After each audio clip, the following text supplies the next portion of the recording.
pala dito. Habang may event. So yan yung Isla Bislig. Parking muna tayo dito sa parking area.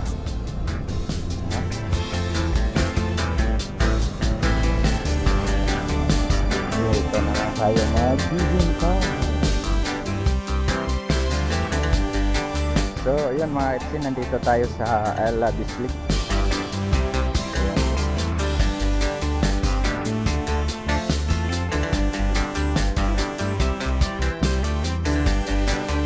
Ayan yung papuntang Bislig City Hall. Saka dito papuntang Mangagoy. So yan po yung Isla Bislig. Yo!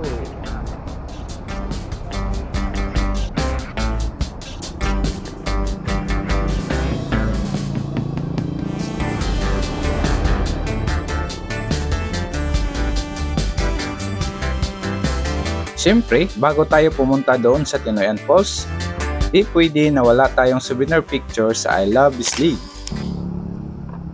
So ayan, nandito na po yung mga kasamahan namin. Papasok muna kami sa may souvenir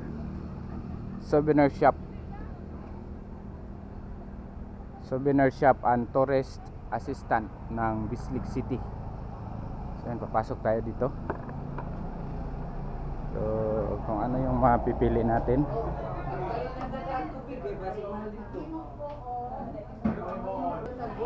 So yan po yung mga souvenir dito, mga KTC.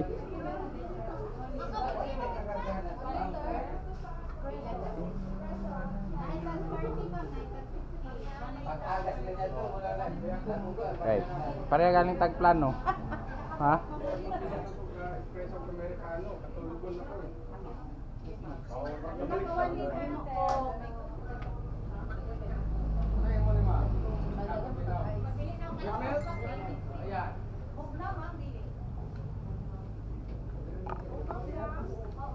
Agila ng Bislig. Bagul sa bagan ini Audi.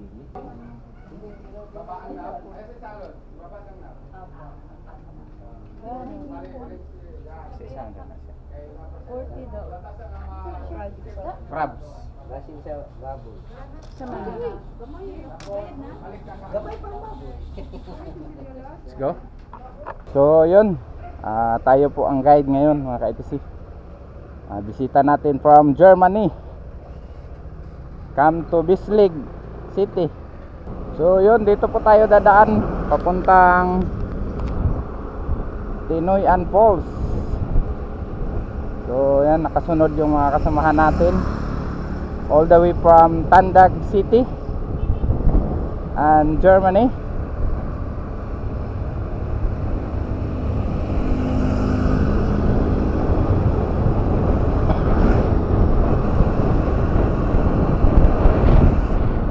Dugo-duguin lang natin ngayon. So yan, dito kami kakaliwa. So yun. So pwede kayong dumaan dito papuntang Tinoyan Falls.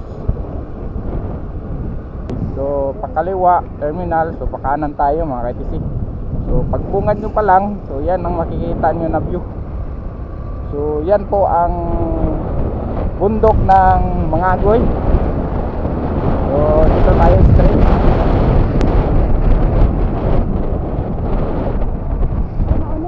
Mo ni dito pa kumawas. Diyan pa kumawas Mangagoy. So dito diretso na ng Tinoyan. Kanan.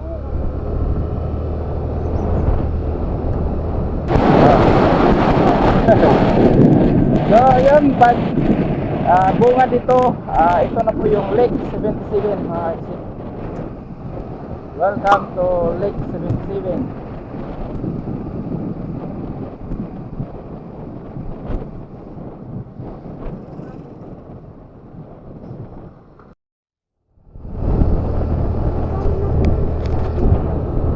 Akyat Borgman, akyat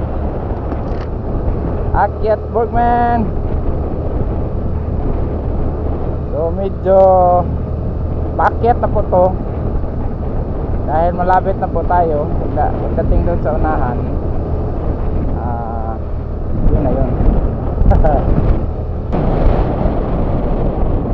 Narating din tayo. Walang daanan. Dili. Tinoyan Falls. Let's go. Take a picture. Take a picture tayo. Yan si Borgman natin. Chuk. Yan ang Borgman natin mga kadisi. Full pack si Borgman. Yan. Nagdala na kami ng pang-camping. Tapos ito puno. So ito medyo mag-ingat kayo kasi mababa lang yung lock dito sa unahan. Yan dito mga kadisi. Dito sa ilalim. Gusto ka? Lagbok. Kahoy. Hindi sila basta magpa-picture sila dira. Oh. Para welcome.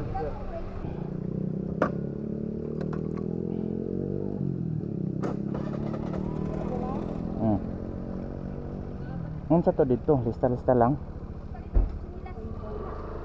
Ha? Lista-lista lang gani. Yan.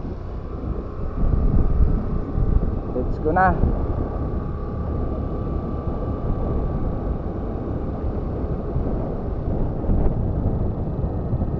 Planting site. So ito is slope, by slope ito mga DC. Pababa. So ang parkingan nila doon sa ibaba mga DC.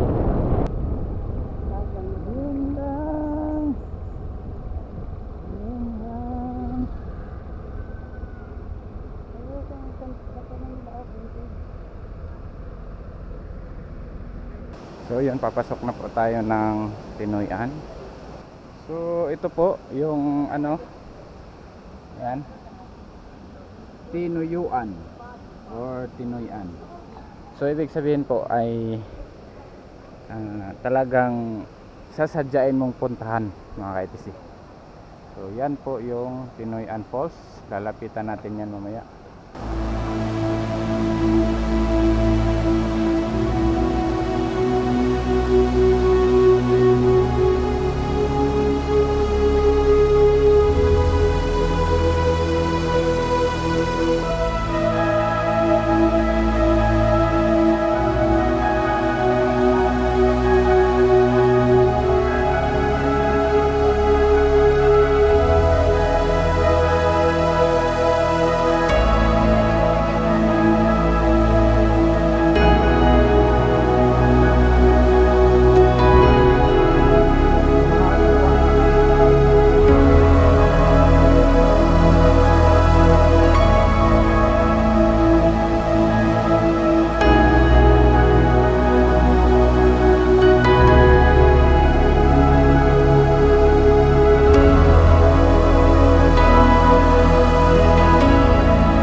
Lang, nakakita tayo ng camping.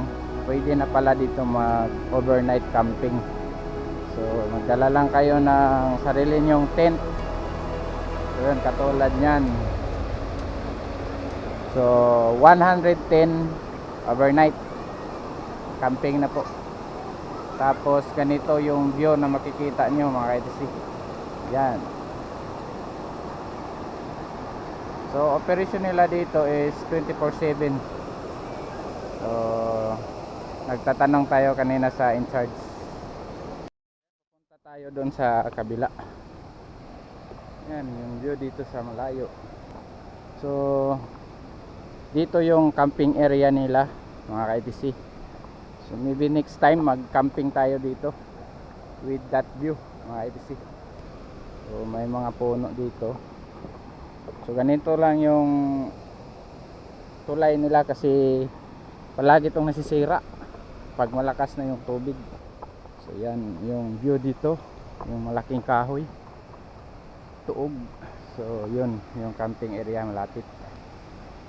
Tapos yung view.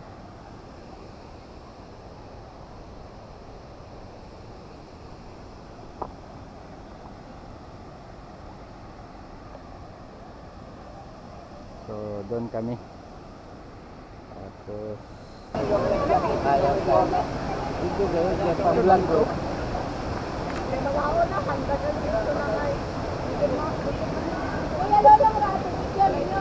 lang. Ano mo?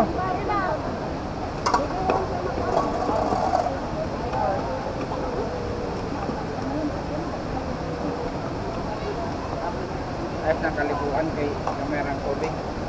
Walang namamatay na din daw. Nagyapon. Sometimes we look the Abay ko stress ah. Hilaw sa ka. Ha? Hilaw sa ka.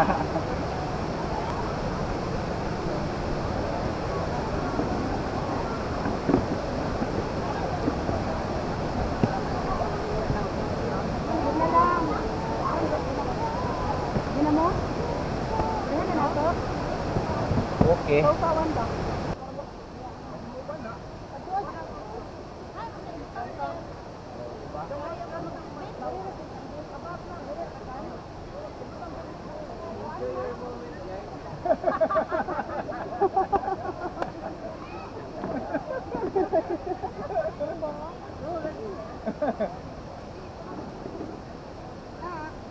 Masimingaon si Jim ha. Panawaho, kaila ko na.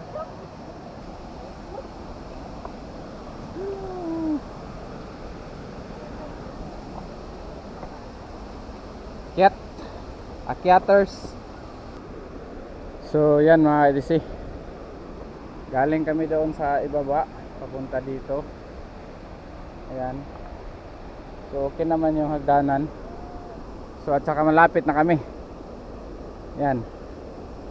So tingnan natin doon kung ano yung makikita natin dyan. Yan, let's go. So yan yung daanan dito. So ito lang yung kapitan. Yan, kakapit lang kayo dito. So medyo mataas siya. Yan.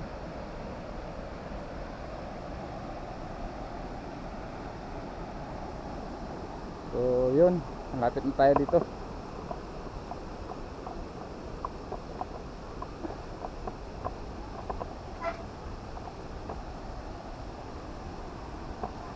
So yun, nakikita ko na daming tao.